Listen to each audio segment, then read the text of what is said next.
Hello guys, I'm here with you again today. My name is Joseph Ejike Oji. Today I'm going to teach you how to do the counting rules.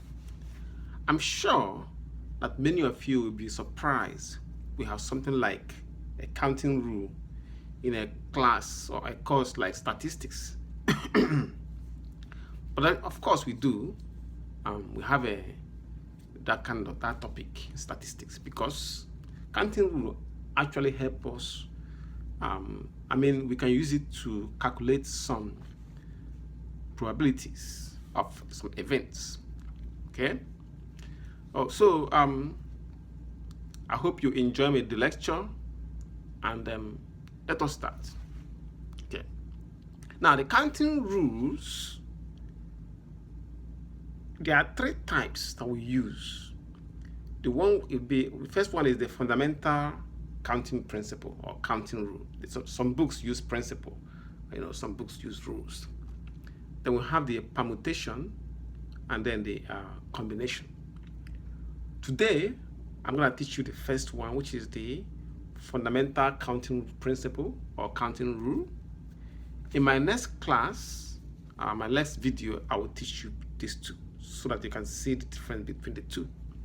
Yeah, that's why I wanted to teach them together. But today, I'm teaching you the first one, the fundamental counting principle or rule. So, the fundamental counting principle, we use it to figure out the number of outcomes in a probability problems. So basically, what it's saying is this. It's saying that in a sequence of n events, where n can be 1, 2, 3 to infinity, So in a sequence of n events, n represents the number of events, basically. 1 event, 2 events, 3 events, 4 events, 5 events. So in the sequence in which the first one has k1 possibilities, second event has k2 possibilities, the third event has k3 possibilities, and so on. So we calculate the number of possibilities by using this formula here. Total number of possibilities will become k1 times k2 times k3 times kn. So you keep multiplying, you multiply all the possibilities for each of the k's. You will understand this formula better when we do some examples, that's what we're gonna do next. Suppose we have this question here. It says a coin is tossed and a die is rolled. Find the number of outcomes for the sequence of events. Okay, now look at the coin and the dice right here. See, the dice usually have 6 sides. Coin has two sides only. See? So that means for coin, there's only 2 sides. That's why here we have head and tail for coin, which is k1 is 2. For the dice, we have 6 sides, which is, if you look at it, can be 1 or it can be 4, 5, 6.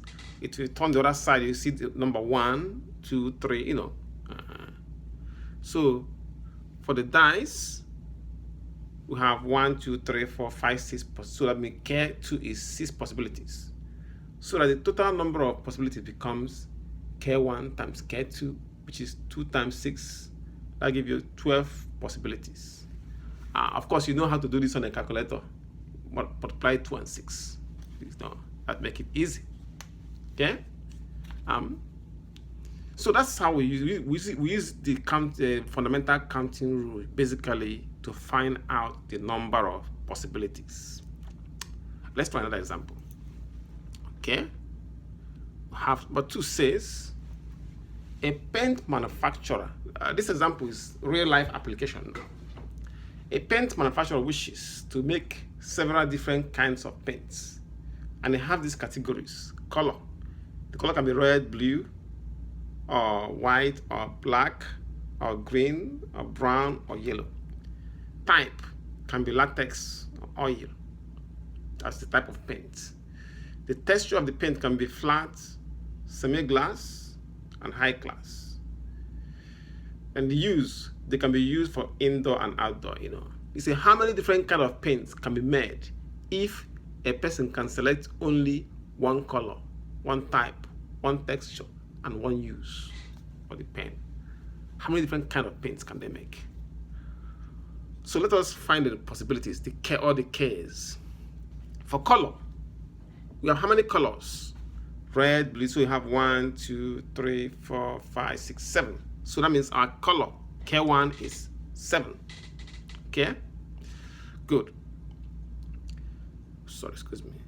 K2, type of paint, latex or oil, there are 2 outcomes. So K2 is 2. Okay? Next is the texture. It can be flat, semi-gloss, or high class. So 3 of them. So that K3 is 3. Okay? Number 4, uses outdoor and indoor. So that's K4 is 2. So number of paint that they can make is K1 times K2 times K3 times K4. So you can put them in a calculator. This is the type I use, and that will give you the answer right away. So you have 7. Let me open it first of all, turn it on, and clear all these junks here. So I have 7, okay, for this K1 times 2 times 3, which is this 3 right here, okay, times 2, which is this 2 right here. So then I press the enter key, which is the equal sign. It gave me 82 different kind of paints right there. See? 82 different kind of paints. So this is how we can apply this in real life to a real life situation.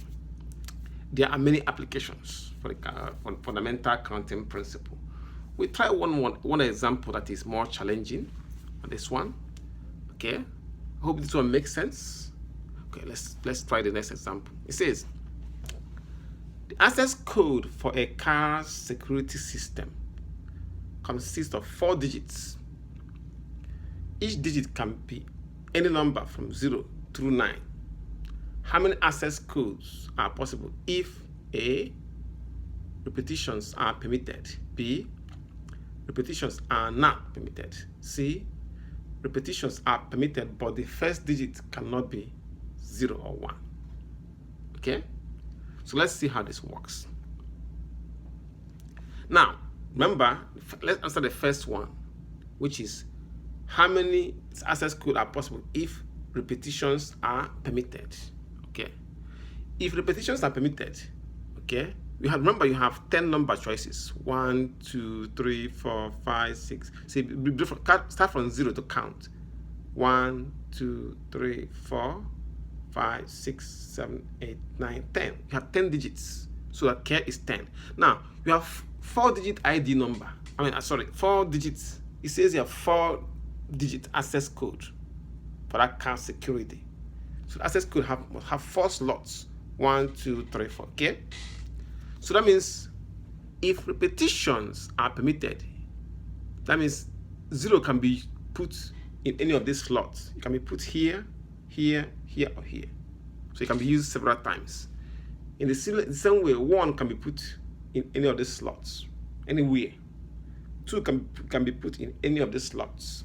3 can also be put in any of these slots. All of them can be put many ways because it says that repetitions are permitted. So we have 10 digits. That means, so because repetitions are permitted and each of these numbers can be put in any form inside these 4 slots. So we have the number of access could become 10 digits times 10 times 10 times 10. We stop on the 4th multiplication because we have only 4 slots. And because all the numbers can be entered there, we use all of them 10 times 10 times 10 times 10. So we start at the 4th slot. So we have a possibility of 10,000 access codes can be made using these numbers for the car security. See? Easy, right? Yeah, I know, I told you I'm gonna make this as simple as possible. Okay, let's look at the next example. It says repetitions are not permitted. So if they are not permitted, remember you still have your 10 digits and 4 slots, but this time repetitions are not permitted. That means if you use 0 in this slot, you cannot use it in any of this slot again. If you use if you use it on this slot, suppose you use it on this slot, that means you cannot use it on any of the 3 slots. If you use 1 on this slot, that means you can use any other number here but not 1. See? So if you use 1 here, for example, you can use any number here or here but not here. So this applies to each of these numbers here. If you use 9 here, that means you cannot use 9 in any of these 3. So it keeps decreasing. The cares possibilities keep on going down because repetitions are not permitted. In that case, number of possibilities becomes, remember you have 10 numbers, 10 times 9 times 8 times 7, because it keeps decreasing since repetitions are not permitted. And again, remember we stop at the 4th multiplication because we have only 4 slots. So that means without repetition, we have a possibility of 5,040 access codes for the car security password. Okay. Hope this makes sense. I'm sure it does. Next one is repetitions are permitted, but the first digit cannot be 0 or 1. Okay. The first digit cannot be 0 or 1. What this means is this: you still have your 10 digits and 4 slots, but this first digit here cannot be 0 or 1. So if you remove 0 and 1 here, so you have only 8 numbers left for the first slot, since you cannot use 0 and 1. But any other slots, the remaining slot, which are 1, 2, 3, you can use any of these 10 numbers, which means that the possible access code becomes 8 times 10 times 10 times 10. Why 8? Because the first digit cannot be 0 and 1, which means that there's a restriction there. So the only number you can use for the first digit are the numbers from 2 all the way to 9, and there's only 8 of them. That's why you have 8 here. But the rest, you can use any of these numbers. So you have 10 times 10 times 10, which gives 8,000 access codes. I hope all this makes sense, and I hope you enjoyed this lecture. Now, in my next lecture, I will teach you how to do permutation and combination. Okay? I'm sure you enjoyed this one. Don't forget to, if you are really enjoying my lectures, if you say you are really enjoying it, please subscribe to my channel so that you can receive notifications when there are new videos, lectures available. Okay? Thank you guys, and have a good day.